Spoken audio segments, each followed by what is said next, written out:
Hello everyone, welcome to a new learning adventure. Today, we will talk about issues of voice and voicelessness in English. I am your presenter, Frilin Torino Nara. But before we will proceed, let us ponder on this thought first.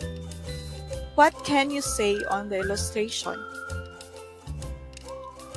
So with great freedom, great power, great reward comes great responsibility. Do you agree?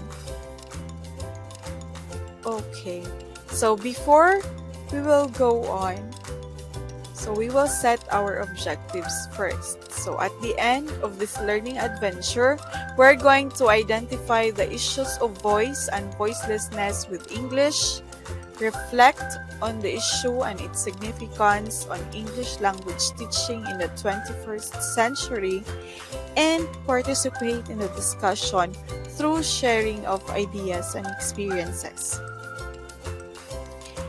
So we will talk about one issue of voice and voicelessness in English, which is based on a research of Brenda Al-Sabahi, which is titled Problematizing Student Evaluation of Teaching in Saudi Arabia: Merits, Demerits, and Impacts of Performance. So this is basically all about student evaluations of teaching, or SET. So we will know the background first. So due to the importance of quality assurance in higher education, the National Commission for Academic Accreditation and Assessment, or NCAAA, has issued regulations that require all Saudi universities to implement quality assurance systems. So these systems are designed to ensure that the faculty members are performing their duties in a way that meets the organization's requirements. So evaluations of student teaching in Saudi universities are often regarded as important, but the desire to use SET, or the student evaluations of teaching data in making personal decisions, could put teachers at a higher risk of unfair evaluation. So in addition to this, when students have the power to influence the careers of their lecturers, this could result in a reduction in program quality. So the purpose of this study is to explore teachers and administrators' perceptions of and engagement with student evaluations and the threat this process can have on teachers' academic performance. So specifically, the study answered the following questions. 1. What are the EFL teachers' perceptions of the overall quality of the SET process in the foundation year in Saudi universities?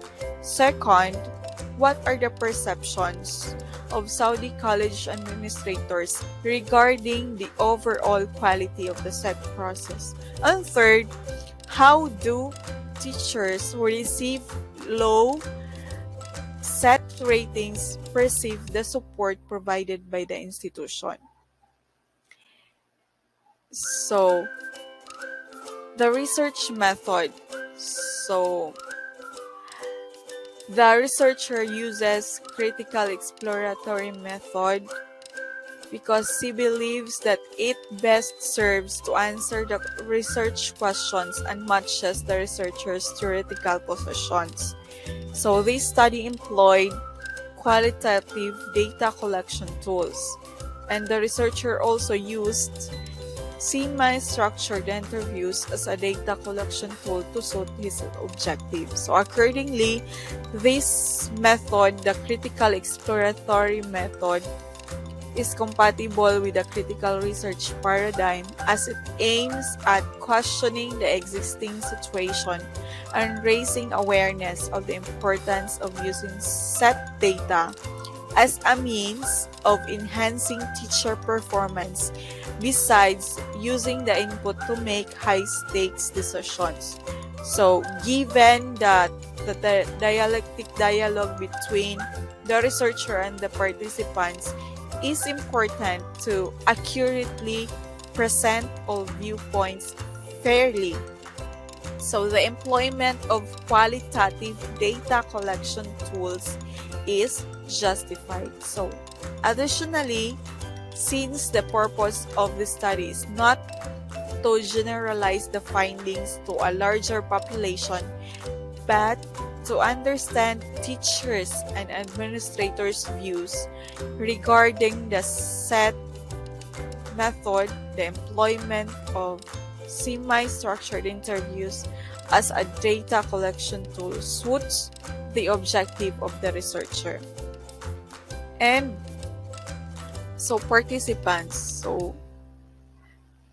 the study used purposive sampling technique, which is based on a specific purpose rather than randomly. So the participants were invited, including the teachers and administrators in one university in the Kingdom of Saudi Arabia. But unfortunately, there were only 4 teachers who responded, and there were 3 administrators who agreed to participate. So the participants were selected based on 2 criteria. One, that they were university employees, and second, they had years of experience in Saudi universities. So, findings. We will go to the findings of the study. So, first, we will talk about perceptions regarding teacher evaluation procedures. So, there is one respondent who claims that SET or student evaluation of teaching helps him or her develop positive rapport to students. Second, another respondent said that SET is ineffective and has low response rate as the process is done voluntarily and solely administered through online platforms. And then another finding is a perception regarding the SET quality. So the administrators favor SET as it provides them the feedback on the teacher's effectiveness and rank them accordingly. Second, there were inequalities in the process as some tenured teachers are not evaluated every year.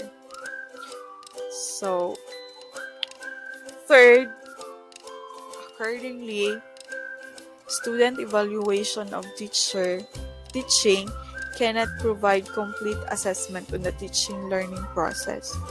And SET is valuable if it focuses on the professional development aspect.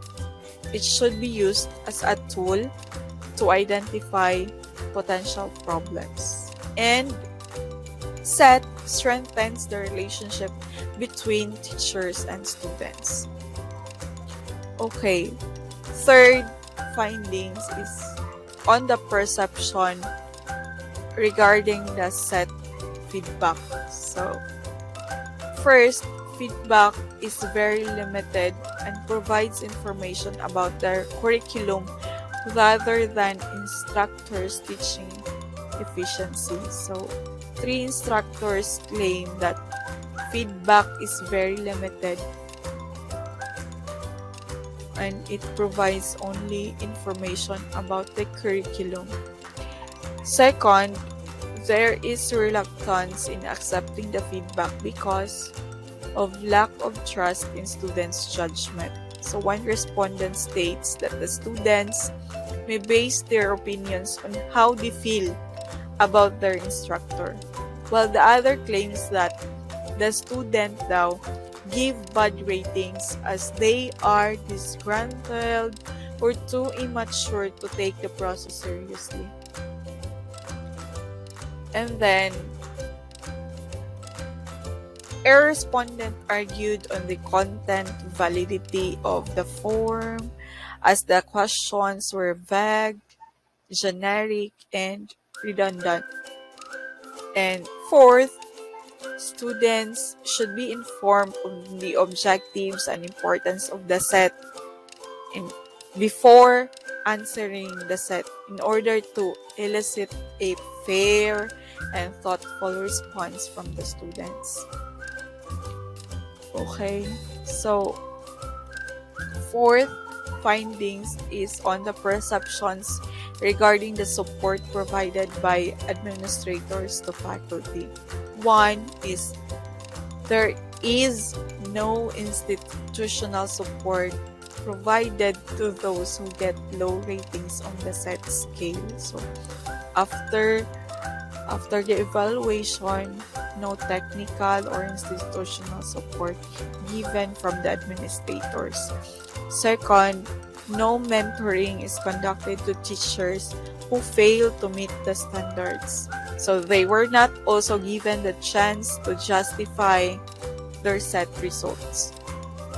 And then, recommendations. These are the recommendations of the study. So, Al-Sabahi, the researcher, lists the following recommendations or suggestions based on the findings above. 1. There should be a collaboration between teachers and administrators. Second, administrators are needed to be trained in order to give effective and constructive feedback.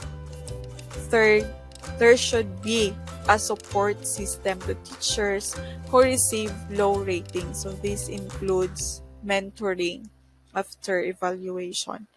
And then fourth, training sessions should be conducted for students to enhance teaching learning process. And fifth, it is also recommended to use multiple sources of data like instructors' teaching portfolio, students' achievements, and peer evaluations.